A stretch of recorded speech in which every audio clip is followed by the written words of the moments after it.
Bonjour chers élèves, on va présenter dans cette vidéo le deuxième chapitre, les domaines de la GRH.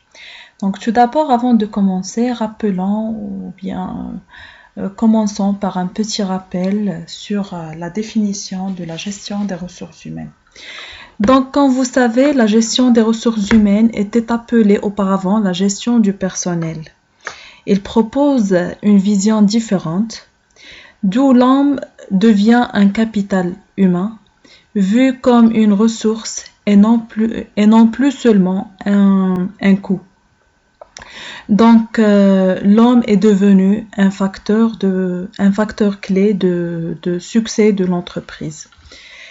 De ce fait, on peut dire que la gestion de ressources humaines regroupe toutes les décisions et les actions qui touchent à la relation entre les organisations et les employés, ces ressources humaines. C'est aussi diverses idées et pratiques dont l'intérêt est d'intégrer la gestion du personnel au centre de la gestion des activités de l'organisation. Donc, à travers une direction des ressources humaines, il permet d'acquérir, d'intégrer et d'améliorer les performances du personnel. Elle assure également la communication au sein de l'entreprise et gère les conflits. Donc, concernant les domaines de la GRH, on distingue différents domaines relatifs à la gestion des ressources humaines. Commençons tout d'abord par la gestion du personnel.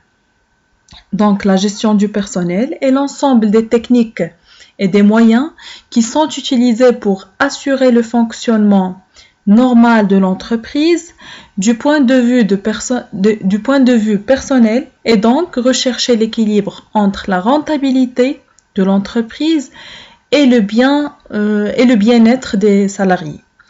Donc, ce domaine recouvre par exemple l'embauche des salariés, l'analyse des postes de travail, la prospection, la sélection de la main-d'œuvre, la mise en place d'un système de rémunération et d'appréciation du personnel, l'élaboration des programmes de formation, l'établissement de plans de carrière, la définition et l'application des règles de sécurité, la gestion de certaines œuvres sociales gérées par le comité d'entreprise ou par la direction du personnel. Ensuite, la tenue des dossiers relatifs au personnel, etc. Donc, on peut dire que la gestion de personnel, c'est un ensemble des actions réalisées par le service du personnel afin, bien évidemment, d'assurer un bon fonctionnement et une bonne situation sociale d'entreprise. Deuxièmement, on a les relations sociales. Donc, il s'agit des relations avec des organes avec les organes représentatifs du personnel, tels que les membres du comité d'entreprise, conseil d'hygiène, de sécurité et des conditions de travail, délégués de personnel, délégués syndicaux. Donc, à travers ce domaine, les responsables visent la satisfaction des groupes sociaux en privilégiant le dialogue social. Et lorsqu'on parle du dialogue social, on peut dire qu'il se réalise par des méthodes de communication, bien sûr au travers des instances de représentation du personnel, par la négociation collective ainsi que par l'expression et les résolutions des conflits. Troisième domaine, c'est la formation. Donc, tout d'abord, la formation, il prend en compte l'ensemble des actions mises en place qui ont pour objectif la mise à niveau ou une qualification du personnel des entreprises. Donc, la formation devient une nécessité à la fois pour les entreprises et pour les salariés. Comme le prouvent d'ailleurs les entreprises les plus performantes, car ce sont elles qui dépensent les sommes les plus élevées pour la formation de leur personnel.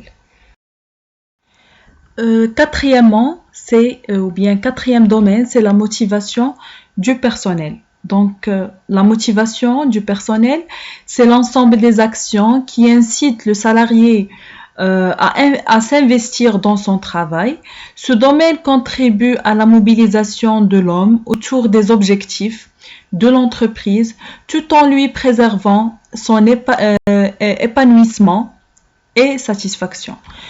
Donc, on distingue entre deux types de motivation.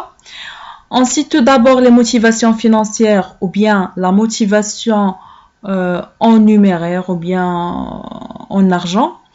Il concerne en général le niveau des rémunérations, par exemple les primes, l'augmentation de salaire, etc. Et ensuite, on a les motivations non financières ou bien les motivations en nature. Donc, par exemple, l'octroi d'un chèque cadeau, ou bien des bons d'achat, des cadeaux, des voyages, etc. Donc, la motivation permet à chacun de chercher à s'améliorer et à progresser. Donc, la tâche de la gestion des ressources humaines est d'essayer d'utiliser la motivation du personnel afin d'augmenter au mieux sa productivité et d'améliorer son efficacité, et le pousse à s'investir dans son travail et rester dans l'entreprise. Ensuite, le cinquième domaine, c'est la communication. Donc, la communication informe les salariés sur la vie de l'entreprise et les sensibilise aux enjeux du moment. Donc, il a pour but d'améliorer les relations humaines et le climat social dans l'entreprise. Donc, on distingue en interne entre deux types de communication. Il peut être normalement soit descendante, c'est-à-dire des supérieurs hiérarchiques aux salariés, ou ascendante, c'est-à-dire des salariés vers les supérieurs. Donc, on peut dire que la communication, il utilise normalement des différents moyens, à savoir la boîte à idées, notes d'information, notes de service, les réunions d'affichage, journal de l'entreprise, etc. Et enfin, le sixième domaine, c'est la rémunération.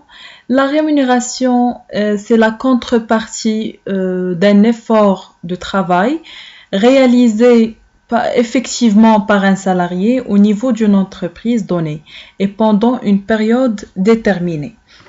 Donc, la rémunération, il permet de motiver le personnel et de le fidéliser et d'attirer les personnes dont l'entreprise a besoin pour son développement et d'encourager les performances.